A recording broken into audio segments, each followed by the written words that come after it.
Hola, somos el grupo número 4 y vamos a hablar sobre el tema de dinámica. Los integrantes del grupo son Fenco García Ángela, Oima Mamani Xiomara, Solís Vázquez Gianfranco, Torres Palma Cristal y Sara Terríos Gabriela.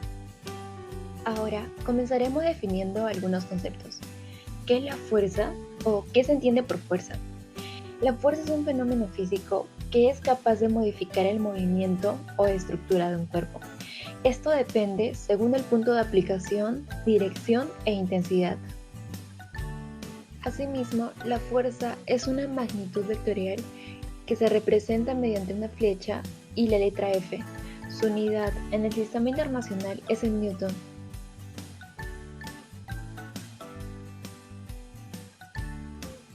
Si bien la fuerza es la interacción entre dos cuerpos, y hay dos tipos de interacción por contacto e interacción a distancia. Fuerzas de interacción por contacto. Corresponden a las fuerzas que se transmiten a través del contacto físico entre los cuerpos. Son fuerzas de interacción por contacto, la fuerza normal, la fuerza de tensión, la fuerza elástica, etc. Un ejemplo de esa interacción es cuando nos apoyamos con la pared o pateamos una pelota. Fuerzas de interacción a distancia. Son aquellas que se presentan en cuerpos que no están en contacto entre sí, o dicho de otra forma, no se tocan. En nuestra vida cotidiana convivimos con ellas todo el tiempo. Algunas de estas fuerzas son la fuerza gravitatoria, la fuerza eléctrica y la fuerza magnética. Muy bien, ahora que conocemos más sobre el concepto de fuerza, continuemos con las leyes de Newton. Hola, ahora empecemos con las leyes de Newton. La primera ley de Newton. ¿Cómo es que hizo Isaac Newton para descubrir la ley de la dinámica? Para ello, tuvo influencia de dos grandes personajes. Aristóteles, un filósofo científico griego que afirmaba que se requería una fuerza para mantener el cuerpo en movimiento. Luego vemos a Galileo Galilei, quien nos dice que es un astrónomo físico y matemático, quien propuso que los cuerpos tienden a mantener su estado de movimiento. Partiendo de estas ideas, Isaac Newton pudo formular su primera ley, en donde nos dice que todo cuerpo que esté en reposo o movimiento rectilíneo y uniforme tiene la tendencia a permanecer en ese estado si no se actúa una fuerza sobre él o si la resultante de las fuerzas que se aplica es nula. Para ello, veamos un ejemplo.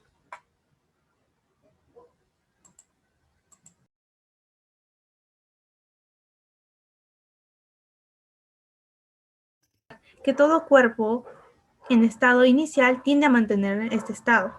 En el caso de las copas, cuando se sacó el billete con una fuerza, estas mantuvieron su estado inicial. Mientras tanto, ¿qué pasó con el billete? El billete en un primer momento estaba en un estado de reposo, más una fuerza externa la hizo cambiar. Entonces podemos decir que la primera ley de Newton en este caso sí se cumple. Con este otro ejemplo vemos dos huevos, uno cocido y el otro crudo. Cuando intentamos girar el huevo cocido y lo paramos, este se detiene automáticamente. En cambio, cuando utilizamos el huevo crudo y lo giramos y giramos, pues cuando lo paramos y lo soltamos tiende a seguir ese mismo movimiento. ¿Por qué? Pues la yema y la clara tienden a seguir el mismo movimiento inicial de cuando lo giramos. Entonces es por ello que quiere seguir su estado inicial. Y con eso nos damos cuenta de la primera ley de Newton. Ahora le doy pase a mi siguiente compañero.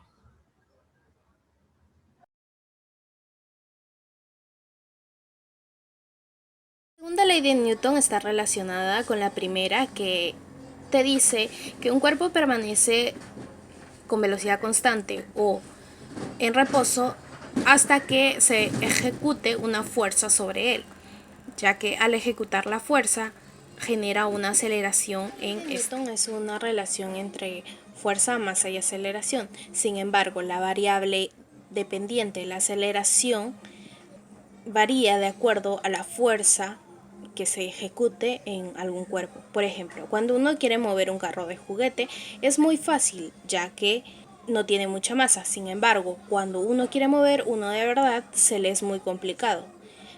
para lo cual veamos el siguiente experimento. Este experimento se trata sobre ejecutar una fuerza de mayor y menor medida sobre un cuerpo. Cuando se ejecuta una menor fuerza, la aceleración es mucho menor, por lo que quedamos.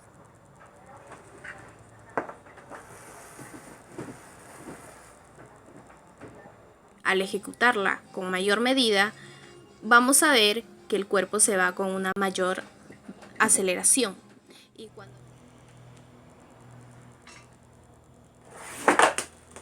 Por lo que queda demostrado que la aceleración es dependiente y directamente proporcional a la fuerza, tal como lo dice la segunda ley de Newton: fuerza es igual a masa por aceleración.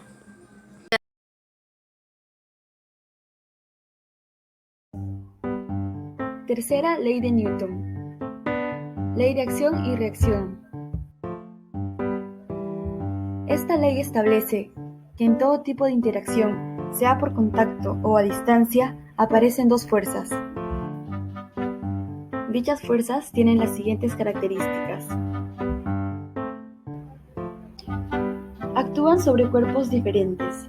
Por esta razón, no se anulan entre sí. Presentan el mismo módulo. Sus direcciones son opuestas y colineales. Un ejemplo sería en el clásico juego de futbolito. Existe una interacción entre la pelota y el jugador. El jugador ejerce una fuerza sobre la pelota y ésta responde.